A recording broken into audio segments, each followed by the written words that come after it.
E tamae ua o mawai. O le aso fole nei.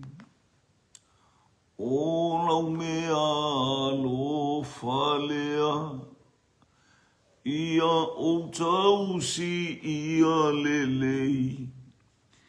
Na o oe e lele iai.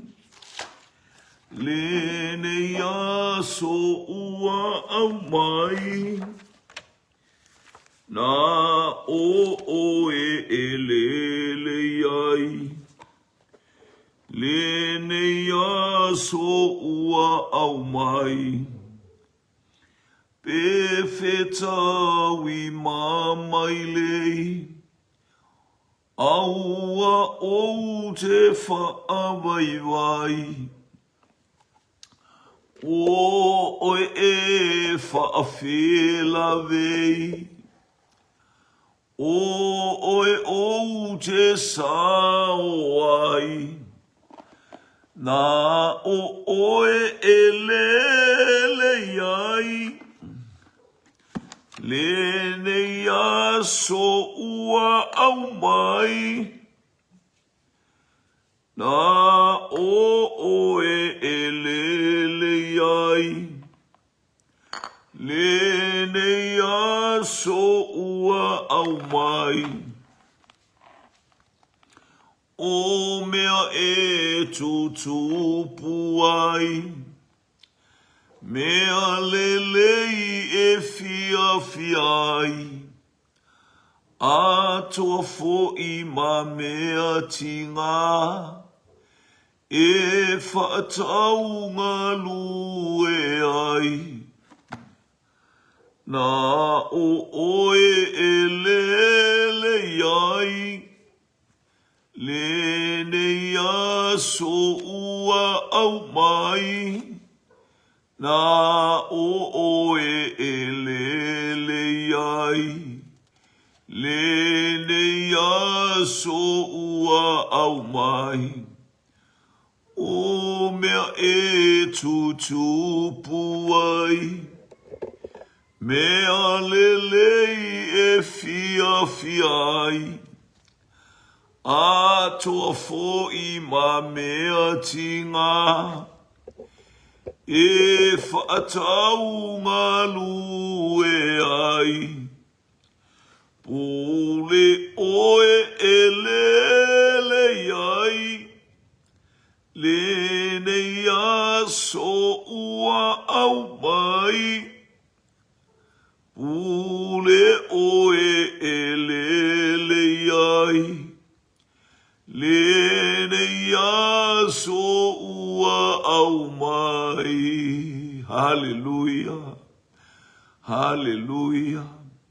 Tuma watu ya te oe le vi inga le whamanu ma le whanetanga. Suafa pa ia o le atua le tamā, le atua le alo, le atua le anganga pa ia.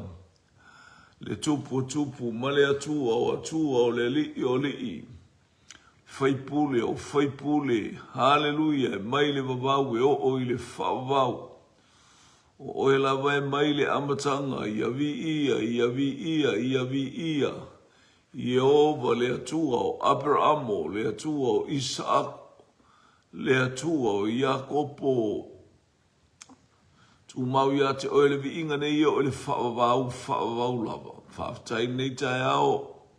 Ma wele ulofu mla wanga leo na pōru le pō mātou wawa ailo na teimi o leo mātou savali atu i le taita inga la ua fio whaftai tele mo le aso fōu whaftai le olatanga, whaftai le uwhaoratanga, whaftai le mano le toto le tamai maa moe sau wina pēr le ainga o lau whanau whaftai i mea umalau whaftai le wafionga pa ia sulu yo mātou vai a le malama yo mātou walaftai le nganga pa ia i lona whaamalolo mai. Mea umalele ia o ia whaia mea silisili. Mo i mātou whaamatalatalaina whaamalama i o lau mua fionga. Mea i o mātou vai le ala. Ni ia lau fio whaane ne e lau suafa pa ia whaaftai a oelo mātou tamā. anga leile ka le sia mai per sepa I tiperia fa manuia ia te ilato. Fuafuanga le vai aso au manu I fa manu yanga ala wafio. Mato talo mo upenga ta whailangi le mato maafutanga le li ie fa wawaai. E ala ila upu mo le mato fa soa mo le mato fa longo fatas. Ia ile manuia o oelo mato tuma. Tatou malau fia le ia so atoa. Sau le ala ile mana o lau toto whenga solo inga le au whainga luenga. Haleluia ngā tai lea o nai whana ua o ngā. Whaunu ia Jerusalem ma le pāpā whana ma le toto masaa. Mana au I lau fio. O lau fio e ana polo kalame umalamo. I lātou foi. Tusa ma lau fio ma. Aise a ua whanunu nunu ainu ese. Se a ule whai o e tangata. Non tā fio fia lona poto ma lona ata mai ma lona malos. A ole wala au le li. O le atua. O lo manava mai o le pelu e maama ai. Hallelujah. E whaama mai nai mātou. Mātou sa talo le whatasi mai au. Mo le ainga o lau whanau tā mamateini e ta mātina au somatua wa fine o au. Iai lo wanga le whamalo sia fo I le li ia lau au whainga luenga I lunga upenga ta whailangi I lea whale walesi ma lea whale walesi o tautua I lo ufina ngalo pa ia. Fo ia tu le vi inga ia te oilo mātou watu. Aluma le mana, aluma le afil faso. Ona o Yesu. Amene, amene, amene.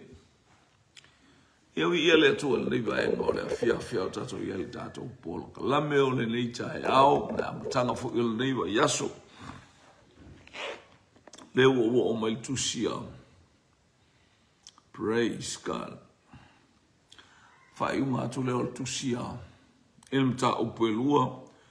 Tusia kolose. Hallelujah, ilm ta upelua. Alama fai upu esfulu onu. Ia le tato loa. Hallelujah. I ia le li, I talatalanga le apostolo e whamalosi ai le kalesia lea. E uina e leo iai o ia I le tino. E le I mafuta fo I le tino.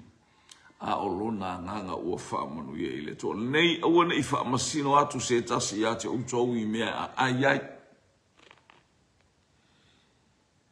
Po mea inu ai. Po mea I o tau saminga. Po masina whato ava aia po sapati. Ia leo to e isia nganga o leo langa whama sino pe awha ia nofo maule a nganga pa ia mata I tai a te tātou. O le nganga pa ia a tātou te whaalongo ia I mea umalawa ma tātou whamalosi ai. Ina I o tātou tutui le ola ma I o tātou tutui manuia o le atua. I o fo I lava I le atua le vi inga. E ma malu ma sili e se le atua. O le nei awana I whaamasino atu se tasi ia te outou I mea ai pe o nei vai tau ola. Tiele o tangata ola whaamasino o mea ai a leta o mai tuspa ia sa o mea ai. Ai a whai atu fo ia e whaafea le whai mai Peteru ia le atua ia Peteru fasi ma ai. O le whaaringa nao le awhio I fo le anganga pa ia.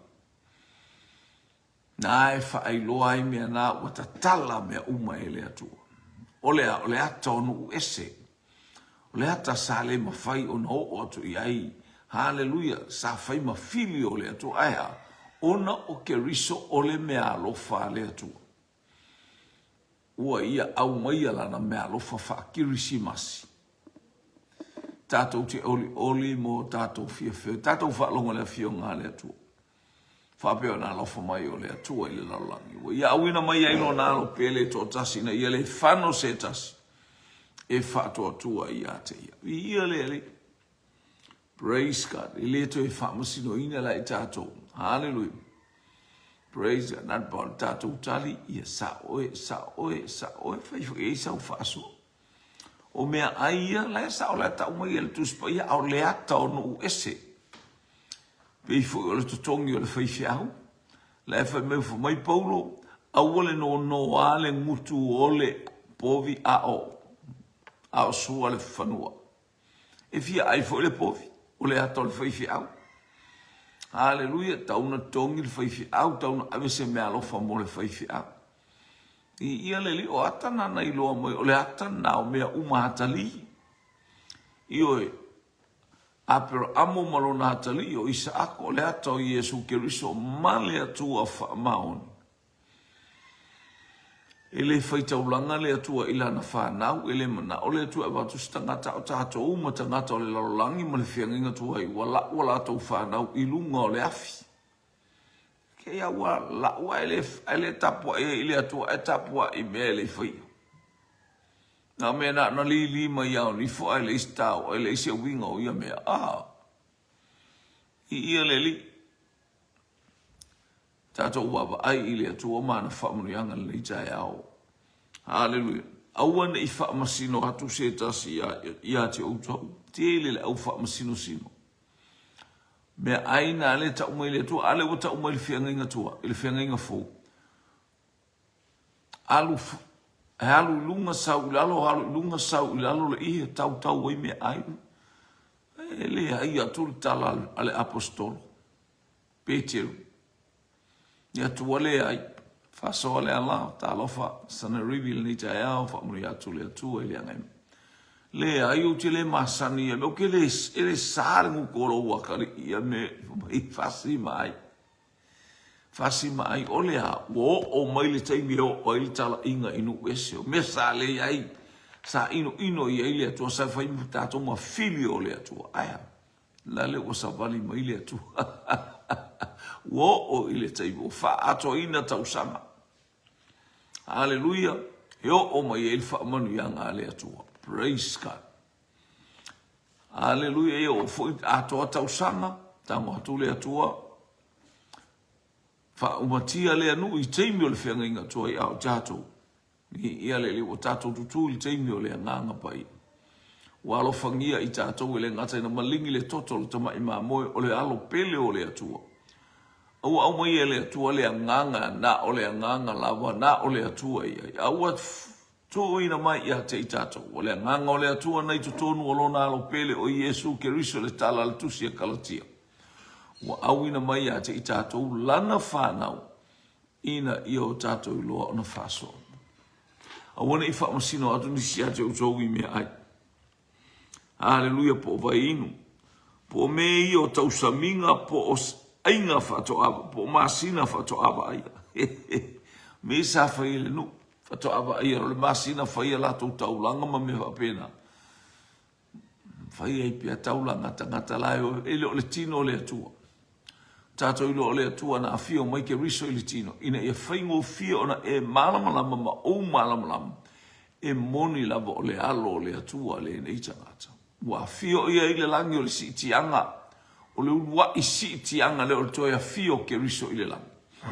Hallelujah. Len fata ita I mai Elia ma e noka. E noka I le teimi o le ua I lena I le lolo. A o Elia I le teimi o profeta. Ni ia le li le fio ke o ke riso I le langi. A wina I folona nganga pa ia lena alu Elia e pa ui fole ofu.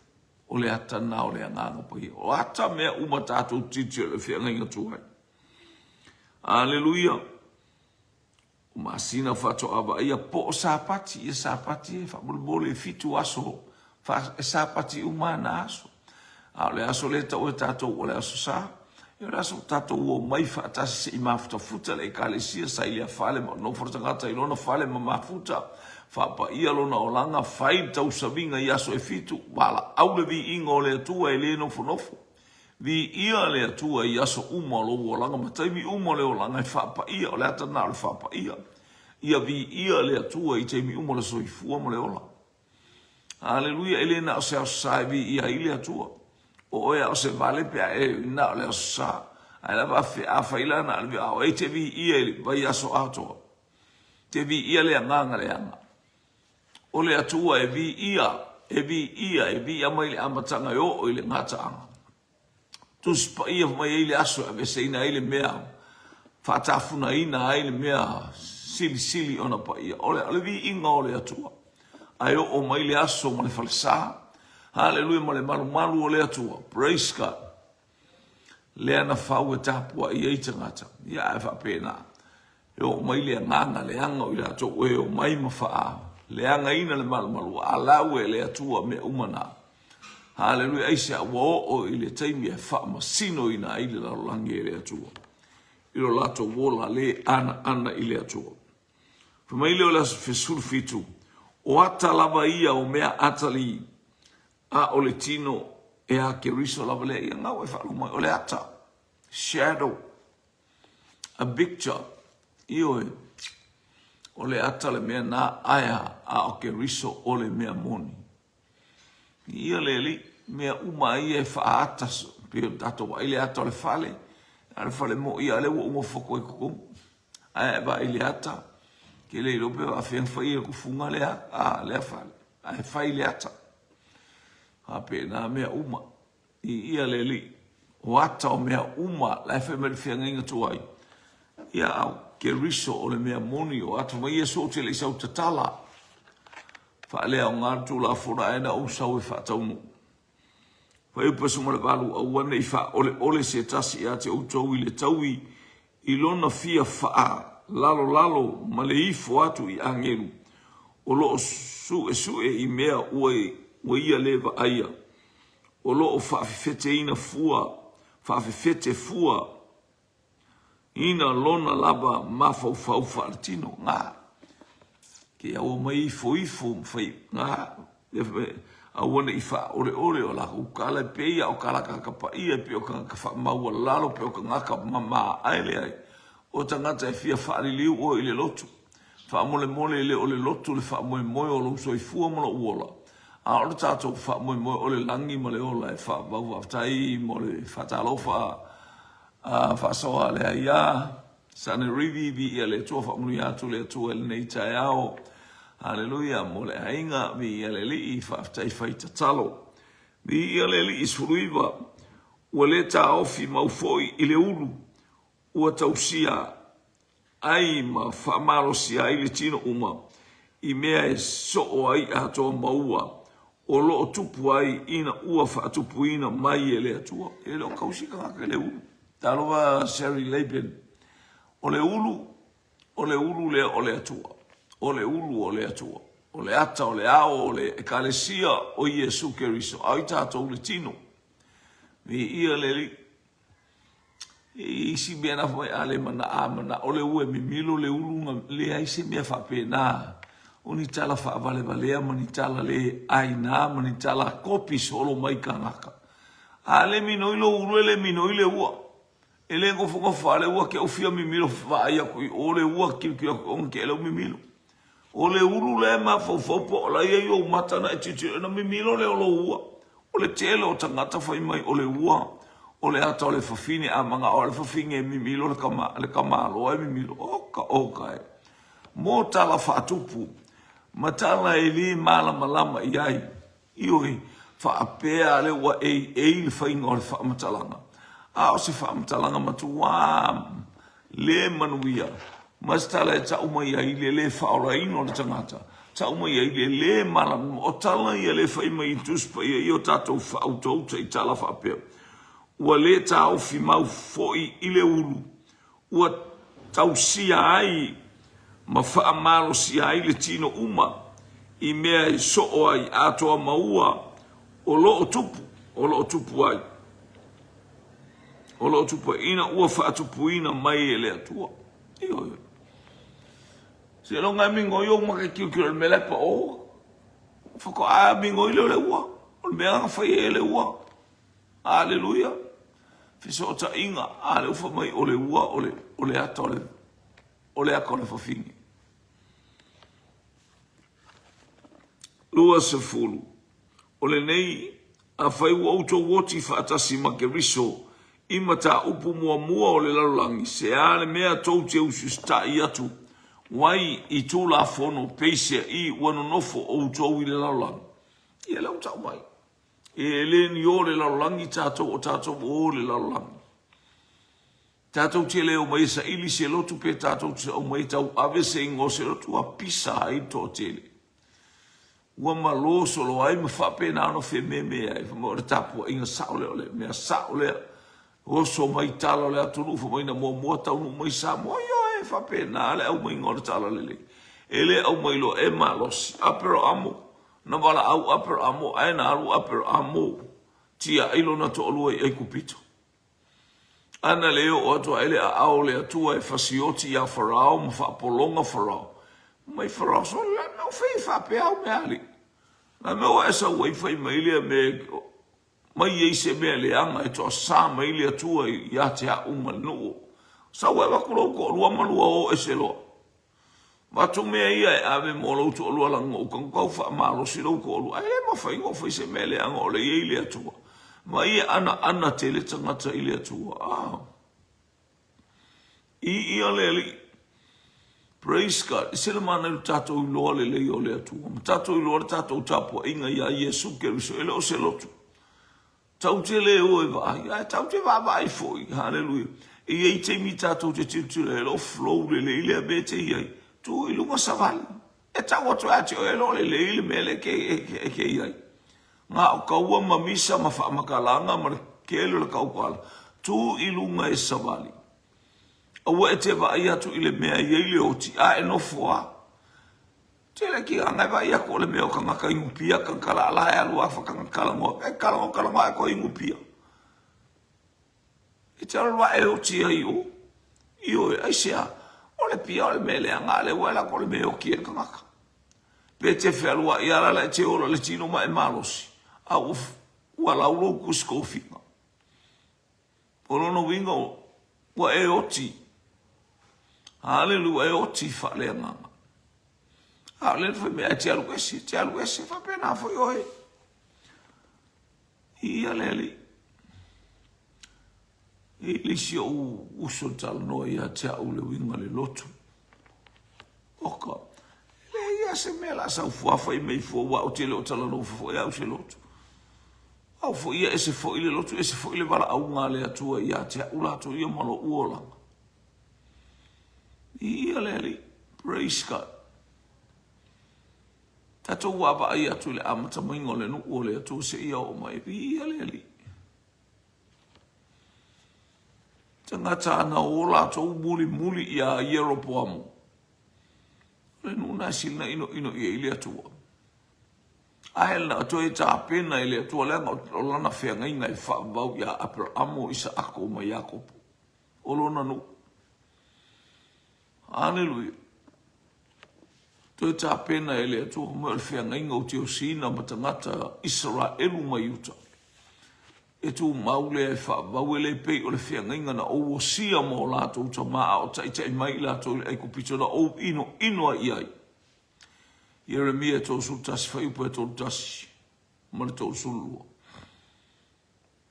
a ole nei le fia ngainga te fatu mawina mo le nu ole to na nu na o to e mai le to lo nu tala no ba Jeremia praise God hallelujah ole nei a fai o to woti fa tasi ma keriso I mata upu mo le lo langsaka ko woki Fasiotia le tangata tuai e whaatula i le tangata fōu e fōlinga I a Keriso. Po mai paulo a oa au koronito o te oti aso whaiso. Lale winga o lea tala. Te whapea anea I le atua ma le loto wha maula lo tamā o a ule tangata ngasala. E piko an whai atulu nei polo kalamu. Mo mua tātou whala au I le atua o tātou o tangata ngasala. Le al te mi te tataro I whaisau tala. Le al te mi te walwelei tamā o a ule tangata wha le tonu alofa mai. Pe te savali a male mata ngofie, tau tala pe mai paulo a au te li manatu a umopa. Au te ta mo e puno wa. A le ufai ane I a korni to o te oti aso whaiso. Ni ia leli, whae loa to i o le tangata wha maua lalo inu mole to. Au Iesu an whae aifia muri mai a te au. A molo sa taulo I aso whaiso. Lale wingo le tala a molo sa taulo. Fasiotia le tangata tuai. Tu sa fasata roina le tangata tuai. Mea mua le laulangi sa tato wolai. Ta tato fia popoto fia ata mamai fa maua lunga. Ea. Fo ima ia Iesu ale saulea. Hallelujah. Tata tō sta iatu ai I tūlafono e ke loke alo ale me le nguku pāle si me le si alafau, maka ele maka, vai matautia. Ele isi alofa oia. O mea nā le whaela au mose le mi ele isi alofa. Ai wa te il tō te leo tangata ina uwaba aili tala. Hallelujah. O ise whetu mai, whaamanuia iai. Mata ta upo e lima, whai upo e fastful lima. Fastful tolu, fastful fastful lima. Laitala noa mai fastful ono. Laitala noa mai loloto la utele o le matautia o le atua. Na whamaile atua e ave e o mea whai e mose. Ku ia ele si alafau, a pe apo mai si alafau. A ave se le si maka wasa. A ale angale mata o tangata wasani e se lo mata e sui ai. Po le ala mo le vaenga o tangata po le lima o le anga o tangata. E whaifo e kipi e se lo lima e sui ai le lima le la. I matautia a. Ai alo sau ia ke riso. Hallelujah. Oi se fetu mai, oi se ita mai. Whamangalo iai. O le maule o tele o tangata o tau ia I le mau mo matua ma le ano noa I o mau o lo I toro tuspa ia winga I le alofa tu noa o le atua. E ala ia ke riso. Fo I mai tangata ia Iesu wa e so le ola ia ke riso ali. Mama ai o tangata o ke riso tangata wha maua lalo. O mai tangata o le wha maua lunga o Israel. O Israel ana tau mai a Israel ale alau tau e te tau ta talo tato o tato mea tau le umana o ina I tato tato o tangata wha le anganga o Israel la o le mea tu mai le nu o le atua lai ai a tato ta talo ia manatua Israel mai a se wha manuia Abraham e manuia o ia lango Abraham tupunga mai e Israel Abraham ia Isaako ia Iakopo le nasui ele atuolo na ingo ia Israel o le grandson Abraham ia le o le amatanga o le hallelujah o le wala awina ele atua o I tātou I whaalotanga amatanga ia Abraham whaamanuia la le mawai Israel na ngore tala le ale atua ia I loa ele taimi nei ma e no nofo lau whanau nu e se wale matautia o le atua le isi whanau wa Abraham o lau fumai le atua e no nofo a le na whai tala le atua le mta upe suma lima whai upe suma tolu al tusia a kenese su lima le mta upe su tolu e o I lalo le sfuru wala o lo o tala no I eise ia o I na fast tu la I mai e le atua tua oi o le nuku e no nofo a ila na whanau ma le whea ngainga ma Abraham e no nofo lau whanau le nuku. E se aile ai ma singa whanau o e le ngana mga o Abraham e whais whanau. Aile I, le whai mei e I el Abraham o I le atua. Whea, o whamai o a tele o ia ave e ngā o. Le ngana pa o le mea o fia whai akali. A le kele au mea sau whanau. Ia whamai lo le e le atu. Amene. Ia le I losu maratasi. Awane I pa I atu I ai. Tula fono peise I wano nofo o tau I le tula fono. Aua ne I pa I atu I ai, aua ne I tofo, aua ne I tango. Hallelujah, praise God. O mea uma ia, o mea ia, o mea uma ia, e uma ai pe a tango fia. E tusa ma polo inga, ma mea ea o atu e tangata. Mea ia o me tangata lea e whasei I tātou meo tu la fono. A tātou le va ai male manino I le upo le atua e whaamatala e le nganga pa. Ia le isi nganga pa ia ke o e le. Whinga tāo tātou I lo. Wapa I le atua msa I le atua au ma I le nganga pa ia manu o mause awa noa mo I tātou. Tātou te ola ai ma soifua ina I o tātou tutupu ma ola I whaamnianga le ma vai le atua. O mea uma ia, o mea uma ia e uma ai pe atango fia le tano I mea le tino. E tuso ma polo inga ma mea ia o atu e tangata. O mea ia e ta ua ai le poto. Ma le whaafia a mi o tonu. Ma le wha maua lalo. Ma le wha maua lalo. Ma le wha sau noa. o le tino, ae le o le tusi, ae le o le tausi iai, e ma ona ai le tino. Usa o mea ia ua masa le i tātou, o mea o le whai mea le whianga inga tuai, e te oti le tū la fono. E le ta ua mi o tonu. So tangata e soli tu la fono, tangata ngasala, tangata o le tino. A ora tangata e whaalango lango ma whātua tua ia Iesu Keriso. Ora tangata o le nganga pa ia. Taita ina lona loto i taita ina lona tangata. Ile taita inga le nganga pa ia. Sa mono ua tonu ulu nei vaenga o le tae. O tato ia ili whasoa tutu lima le afi. Ina i o tato umalo losi mo i o tato uwawa i atu ile atua. O ia lava e ona lana upu. Upo Paulo i a Kolose, matala i e Paulo i a Kolose. Winga o le laulangi, ma le tau mawhai o le laulangi. Ia, ave e se wha se ina, ma taita e se ina i lo lato poto, wha tangata o taua ina. Hallelujah, le a inga o le atua, le mwhai upu e valo le tusi a lea. Awane i taita ia wha tangata o taua o utou e tangata o lato poto, ma lo lato wata mai. Ioi. Ia outou nei whaatangata o tau ina, outou se tasi le poto, lea o ngā e whaase ai, e tusa mo le mata upu mua o le laulangi. Ai e le tusa mo le mata upu Keriso. Mata upu o le laulangi whaase lisi lisi. Ngā e alua i ale ma sofa sofa. E te i ua ela, e te i le pū, e te i ula e te sunga mau. O mata upu mua ngā Keriso, sa iai. O le tau mawhai, o mai le whianga inga tuhai. A le whianga inga fō. Aleluia. Leu tuwa ai umai anu ta upu le whai upu le walu. A o ai le tusa mamata upu o Keriso. O Keriso, o le ola fō, o le loto malie, o le ola whaalea nganga. Whaamanuia mai le atua nei tai au. Te au nā le atua nei tai au. O nei tai i se ina i tātou en tangata. Tele ni whaamanatu mai tala a mātaio.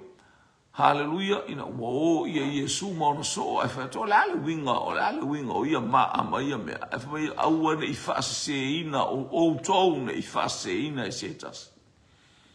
Te pā e o tātou mata i le langi. Whasanga e o mata i maunga. E o mai ai lo ufiso soari. Fiso soari mai ate au whaifi au pole kalesia pole apostolo pole. No. It's all from the Holy Spirit. That is your help comes from the Holy Spirit. Whasanga e o mata i maunga, mata o tātou wanganga.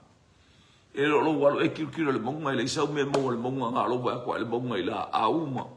Ma le savili, ma le angi fea. Hallelujah. A le whasanga o mata i le maunga le ata o loa nganga, whasanga atu i le atua. Ea o mai le atua i a te i tātou i mea tonu mo mea silsili.